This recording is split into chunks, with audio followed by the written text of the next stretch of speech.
Questão 9 do capítulo 1 do livro Tópicos de Álgebra Elementar.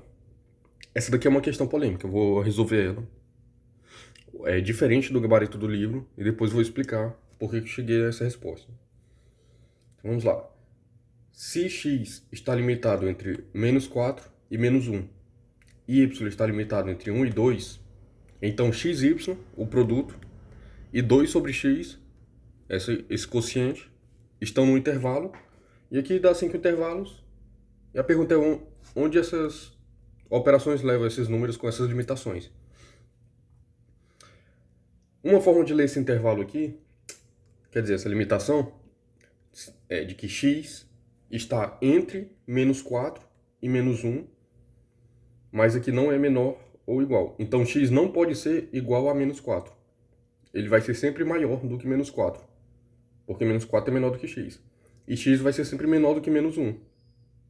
Não pode ser igual, né? E assim também para isso. Então o que eu fiz? Representei aqui... Aqui não foi dito o conjunto numérico, né, no enunciado da questão. Mas eu vou... Como ele falou aqui, em intervalo, e colocou essas alternativas contínuas, então vou entender que é o conjunto de números reais. Adiante. Aqui eu marquei o x, então o x pode ser desde -4, bolinha aberta, porque não engloba o -4, não é menor ou igual. Se fosse menor ou igual, eu iria pintar aqui, falando que o -4 também vale. Então, entre -4 e -1, bolinha aberta aqui também. Então, qualquer valor aqui pode ser x. Para y, a mesma coisa, entre 1 e 2 positivo. Bolinha aberta aqui e aqui, porque é menor, não é menor ou igual. Então, agora eu mostrei o que é x e y. Eu preciso primeiro encontrar o produto xy, onde ele leva. Então, eu faço da seguinte forma. Esse extremo vezes esse e vezes esse, para ver onde vai levar. Depois esse extremo vezes o extremo daqui e o extremo de lá. Então, eu fiz esses 4 aqui. Então, comecei. -4 vezes 1 dá -4. -4 vezes 2, -8. Eu fiz para isso também. -1 vezes 1 e -1 vezes 2. Então, aqui estão os resultados. Eu olho qual é o menor e o maior deles. O menor entre todos esses é o -8. Então, eu consigo alcançar desde o -8 com bolinha aberta. Então, algum número muito próximo de -8. Se eu usar números muito próximos a -4 e 2. Eu consigo alcançar até o maior entre esses 4, que é o -1. Então, -1 bolinha aberta. Então, qualquer valor aqui pode ser obtido por meio desse produto, do x e y com essas limitações. Agora eu vou ver o que eu posso fazer com 2 sobre x. Eu vou analisar apenas esse. Então, o x pode ser desde -4 até -1. 2 dividido por -4 dá -1/2, que é -0,5. E 2 dividido por -1 dá -2. Então, eu cheguei aqui e marquei -0,5, esse, e -2, aqui, bolinha aberta também, de novo. Marquei aqui. Então, 2 sobre x pode ser qualquer um desses. Vamos lá agora.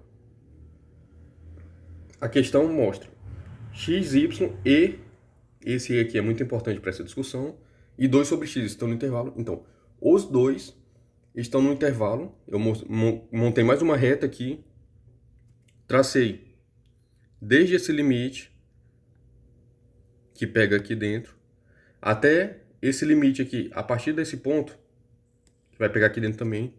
Então, isso daqui é a interseção entre esses dois. E por que eu estou trabalhando com a interseção? Porque tem um E aqui. Já vou explicar melhor isso. Então, o que é esse xy e 2 sobre x? É um intervalo aberto em -2 até -1 aberto. Isso é a letra C, que é a minha resposta. O gabarito do livro é a letra D. E para chegar na letra D, o pensamento é que xy está no intervalo D, e é verdade, ó, o intervalo D vai desde -8 até -1/2. Então, vai desde -8 até -1/2. XY está aqui dentro. O 2 sobre x também. Então o autor escolheu isso daqui como gabarito. Agora vamos conversar melhor sobre isso. Quando eu digo E, em teoria dos conjuntos, isso é interseção. Por isso que eu fiz a interseção aqui. Inclusive está na teoria desse livro. Olhem lá os capítulos anteriores, as páginas anteriores, que quando ele dá o exemplo de união e interseção, ele coloca o E na interseção, quando ele monta o conjunto pelas regras, e coloca o OU na união. Então, se eu montar um intervalo maior, que pegue desde o número maior desse daqui até o número menor desse daqui, então se eu montar esse intervalo aqui, é óbvio que os dois vão estar dentro do intervalo. Mas aqui eu entendi que é um intervalo que simultaneamente tem os dois. Por isso que eu marquei a letra C. Certo. Deu uma explicação breve aqui. Agora eu vou mostrar um possível argumento contra a alternativa C ser a resposta, né? Então vamos lá. Argumento para a letra D. Se eu tentar ir pela lógica proposicional, eu apresento essa proposição P, em que o produto XY pertence a esse intervalo, ao intervalo da letra D. Ó. Menos 8 aberto, né? Menos o meio aberto. Menos 8 aberto, menos o meio aberto. O produto XY pertence a esse intervalo? Isso é verdadeiro. Tá aqui, o produto XY, ele pertence a esse intervalo aqui, ó. Até menos meio. Pertence. Qualquer número obtido dessa forma, com essas limitações, estarão dentro desse intervalo aqui. Qualquer número estará dentro, né? A outra proposição, 2 sobre x, trabalhando sobre essa, pertence a esse intervalo? Sim, qualquer x com essas limitações que eu colocar aqui vai gerar um número que está dentro desse intervalo, verdadeiro. Então, mostrei duas proposições verdadeiras. E agora eu faço uma proposição composta. Então, P e Q, XY está aqui, 2 sobre x está aqui. Qual é o valor lógico disso? Se isso é verdadeiro, isso é verdadeiro. O valor lógico da conjunção é verdadeiro também. Então, isso daqui é um argumento para que a letra D seja aceita. A minha resposta sobre isso é que a leitura sobre esse E, ao montar isso, está errada. Mas ainda que isso daqui volte a ser cogitado, eu vou dar uma explicação partindo daqui direto, que é ao lado. Então vamos lá. A minha resposta a isso é que a alternativa D satisfaz essa estrutura aqui. Eu vou ler. Então aqui entre parênteses eu tenho para todo XY, claro, com as limitações que nós estamos trabalhando, e aqui um colchete. Quer dizer que para todo XY vai atuar nisso daqui que eu estou falando. Então, XY pertence ao intervalo I, o intervalo D, certo? Isso aqui cabe no intervalo D, para todo XY. E aqui tem a conjunção, então aqui tem esse E, eu carreguei esse E para cá. Para todo X, 2 sobre X pertence ao intervalo I. Isso aqui está certo, não tem como argumentar contra isso. Mas o que o enunciado exige, na verdade, é essa estrutura aqui. Vamos acompanhar. Para todo T, aí aqui eu abro o colchete, fecho o colchete aqui, então tudo aqui dentro para todo T, o T pertence, na verdade, à imagem do XY na interseção na imagem do 2 sobre X. Então aqui eu estou mostrando a interseção como o conectivo lógico E, e não tratando como lógica proporcional. Porque que é essa forma de pensar nesse tipo de problema em que a gente vai ter duas regras e a gente pega a imagem dessas regras, a interseção, e a gente tem que o T pertencente a essa interseção, ele é equivalente ao T estar no intervalo. Se é equivalente, vale daqui para cá e deve valer daqui para cá também. Não é uma implicação. Então, T está no intervalo, ele obrigatoriamente tem que estar na interseção das imagens. E é aqui que falha essa explicação, ou essa daqui. Porque eu posso apresentar um T que não está, que pertence ao intervalo, mas que não está na imagem. Por exemplo, se eu pegar um número bem aqui, ele não vai pertencer ao intervalo gerado por XY, mas ele vai estar no intervalo D. Então eu tenho números em D que não estão aqui. E nessa resposta, todos os números daqui, eles estão nessa interseção dos dois intervalos. E todos os números dos dois intervalos estão nessa interseção. Então, com essa resposta C, eu tenho uma equivalência. Com a resposta D, eu tenho apenas uma implicação. Então, se está aqui, implica que está nesse intervalo. Se está aqui, implica que está nesse intervalo. Mas daqui para cá e daqui para cá não é garantido. Então vamos lá. Eu estou mostrando que tem que... Eu estou alegando que tem que ser uma equivalência. Vamos ver se não fosse uma equivalência, se daria certo, né? Ainda assim, com essa leitura aqui da interseção entre imagens de conjuntos. Para I, o intervalo da letra D, considerando I, né? Então, para todo T, o T pertencente à interseção das imagens implica que T está no intervalo. Isso daqui é completamente verdade, ó.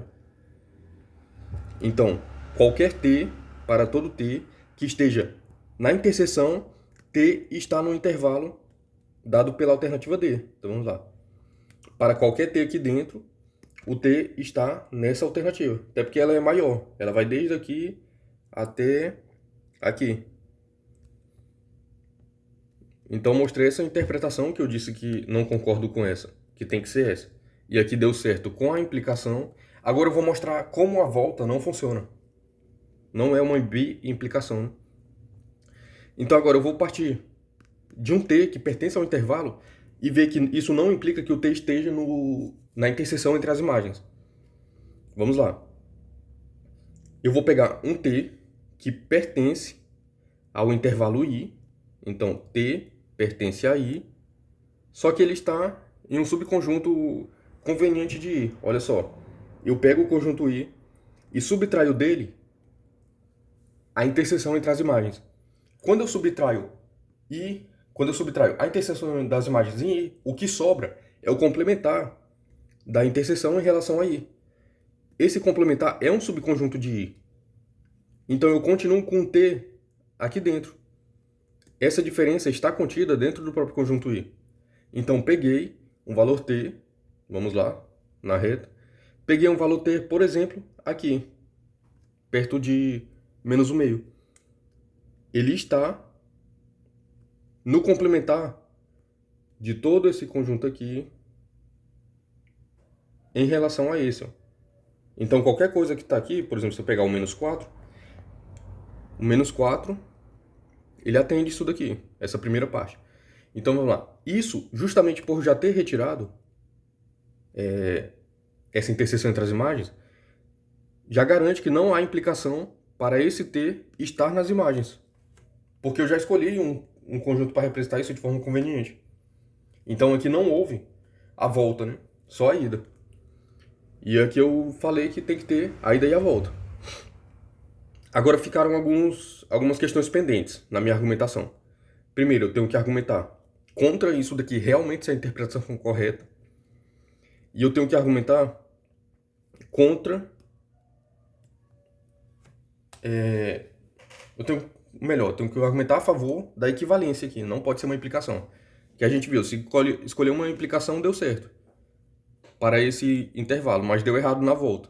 Então, por isso que não pode ser esse intervalo. Tem que ser a equivalência, que com a equivalência a gente vai precisar de um intervalo menor. Reunindo aqui, voltem na teoria do livro e vão ver que o E é usado para interseção. Se aqui fosse OU, a gente faria a união entre esse e daria justamente a letra D. Mas não é união, é interseção porque é E. Olha só agora. Vamos matar essas pontas soltas que ficaram aqui. Eu escrevi isso. Entre aceitar que devemos procurar a equivalência, intervalo mínimo. Então, equivalência aqui dá a letra C, é o intervalo mínimo, que é a interseção entre as imagens. Ou a implicação, que aceita intervalos maiores. Então aqui, se eu ignorar essa segunda parte, eu fico apenas com a implicação. Então a implicação leva para a alternativa D também. Então, entre as duas, por que eu estou pedindo que essa seja aceita? Devemos optar pela equivalência, pois os números reais são fechados para as operações consideradas. Então, aqui tem XY usando números reais X e números reais Y. Sempre esse produto também vai estar nos reais. E 2 sobre X, também esse produto sempre vai estar nos reais, com o X diferente de 0, né? Mas o X já está limitado aqui, porque ele não pode ser 0. Então, se eu tenho os números reais fechados para essas operações consideradas, qualquer número obtida a partir dessas operações vão estar sempre nesse intervalo aqui, de menos infinito a mais infinito. Então, esse intervalo, menos infinito mais infinito, sempre seria a solução para quaisquer problemas dessa categoria. Então, a gente já tem um intervalo. Se nós acertarmos apenas a implicação, ou apenas isso daqui, nós temos um intervalo que já serve como resposta para tudo. Então, aí, cadê a questão de matemática? Não tem. É só decorar esse intervalo e sempre apresentar ele numa resposta. Dado que isso não pode ser feito, a gente opta por excluir isso e excluir a não exigência da equivalência. Então vamos montar aqui, ó, se fosse um intervalo de menos infinito a mais infinito. XY pertence a isso? Verdade. XY pertence ao intervalo menos infinito mais infinito? Verdade. Então a gente teria essa resposta aqui sempre. Né? Então a gente precisa ao menor intervalo possível. É essa que é a questão. Principalmente que aqui colocou ou, né? Poderia até ser a alternativa D, para ajustar isso, seria XY ou 2 sobre X no menor intervalo possível. Aí sim, seria a união, que seria o menor intervalo possível. Então fica aqui que eu achei a interseção como a letra C é a resposta correta, o livro está D, e eu dei um possível argumento para desmontar que seja D. Por esse vídeo é isso.